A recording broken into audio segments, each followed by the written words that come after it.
leche. Pero no vamos a decir únicamente lo malo, vamos a decir lo bueno. Se da que en la mayoría de centros educativos tú vas aprendiendo lentamente y te encuentras muchos buenos maestros. Claro que tú te puedes encontrar un mal maestro que no sepa cómo comprenderte, que no tenga paciencia o algo así, pero generalmente uno crea un lazo muy bonito con los profesores porque los profesores son como unos segundos padres. Mientras tú estás en el centro educativo, tú eres como su hijo, aunque muchos digan que no. Pero es claro que si te pasa algo o tú te sientes mal, ellos se van a preocupar por ti.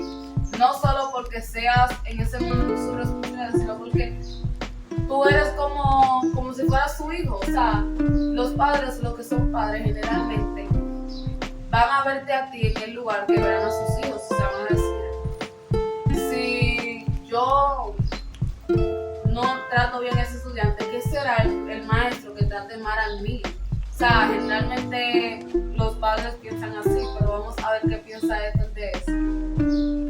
Bueno, a veces hay cosas que yo pienso, como por ejemplo, hay veces que cosas malas llegan a pensar así, pero cuando un maestro es bueno, por ejemplo, si un maestro te ve malo, como por ejemplo, te ve casi ahí la voz o algo así, algo malo, como que te mareado y te ayudan, llegan a ser buenos maestros y llegan a ser casi como los pagas, pero no solo para en este caso, porque son buenos maestros y llegan a ayudarte en cosas así. Si los padres no pueden venir o tú no puedes ir al hospital, entonces ellos te pueden llegar a llamar, por ejemplo, a la ambulancia para que te ayuden desde ahí o donde se pueda llegar ayudado desde el hospital o de la ambulancia. Si puede llegar el padre, entonces el padre va, o si puede llegar el padre para buscarlo, lo llama para que lo busque y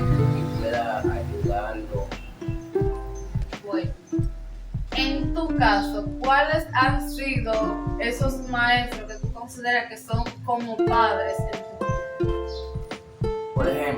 Por ejemplo, no te molestes, pero tu maestra para mí, porque ha sido muy buena. Me las roba. Sí. Me las roba. Él nada más quiere a la maestra mía, Dios mío. Pero yo tengo maestras que son, por ejemplo, dignas, pero hay algunas pero la tuya llegan a ser buenas, que se pueden llegar a considerar porque llegan a ser buenas, pero tanto algunas como dignas, Cindy y así, llegaron a ser muy buenas. Yo quería tomar clase con una maestra que estaba en la escuela, que se llama así. Oye, yo estaba emocionadísima que yo iba a tomar clase con ella le daba clase a los cuartos. Y cuando yo llegué al cuarto, resulta que a ella la pusieron a dar clase en segundo. Y le dio clase a él. Y a mí no. Eso me dolió en el alma. Pero no todo es malo porque adivinen. Yo tenía un maestro que me daba clase, que él era como un poquito rústico con nosotros. Eso fue en sexto de primaria. Era como un poquito rústico, como con todo el mundo del Egipto. Y yo recuerdo que un día Héctor le fue a hablar a ese maestro, le cayó bien. Cuando él se dio cuenta que Héctor era mi hermano, entonces como que él sobrellevaba a uno, yo no era como conmigo, no era tan rústico. ¿Por qué? Porque como él se llevaba bien con mi hermano, conmigo también se quería como llevar bien. Yo recuerdo incluso que él fue al curso, nos estaba dando clase normal y llegar y no se una. Y el maestro le dijo que si quería hablar con una de sus muchachas, tenía que darle a todas una paleta. Ahí éramos como 30 estudiantes o más. Y ustedes saben que más de la mitad de los estudiantes siempre son las hembras. Pues es una cantidad infinita de paletas que tenían que buscar esos pobres muchachos. Pero sí, el profesor llegó a un punto que él hacía su relajito y jugaba con nosotros. Pero bueno, Héctor, ¿cuál ha sido la experiencia más divertida que tú has tenido con un docente? Bueno, ha llegado a ser bueno, ha llegado a ser un amigo y ha llegado a ser alguien con quien uno pueda llegar a hablar, saludar y pasar el tiempo para llegar a hablar algunas veces cuando se puede. Y entonces han pasado cosas buenas, pero hay cosas que no han sido tan buenas, pero hay cosas que sí han llegado a ser muy buenas. Pero no todo ha sido bueno, pero tampoco todo ha sido malo. Así como uno se la pasa muy bien en la escuela, en el liceo, también han habido momentos en los que uno pasa vergüenza. A nosotros también nos ha pasado. En mi caso, un día yo llegué al liceo un poquito rápido, ¿sabes? Uno arrollado, tenía que entregar un par de cosas y prepararme antes de todo.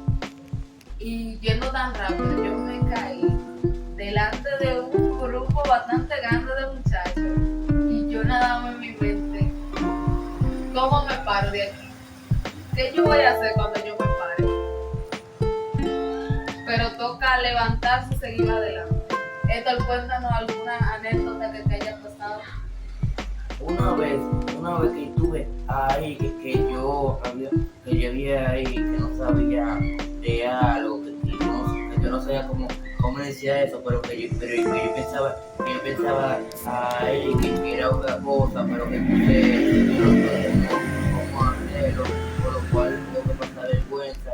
Y entonces en esa escuela anterior, la primera escuela que estuve, entonces fue difícil, pero entonces y hubo que pasar vergüenza. En verdad, en la escuela uno pasa muchísima vergüenza. Yo creo que eso es parte del aprendizaje, pasar vergüenza, porque vergüenza uno pasa muchísimo. Pero cuéntenos ustedes, ¿qué experiencia le han pasado a ustedes sobre temas parecidos? Yo siento que este podcast ha sido sin desperdicio. Yo siento que estamos cumpliendo la función de ser el vocero de los estudiantes, de decir cosas que a veces uno no dice, pero uno piensa, uno cree. Yo creo que lo vamos a dejar hasta aquí, que nos veremos en un próximo podcast. Y este podcast es Pan con Leche y Cuento. nos vemos en un próximo episodio. Chao.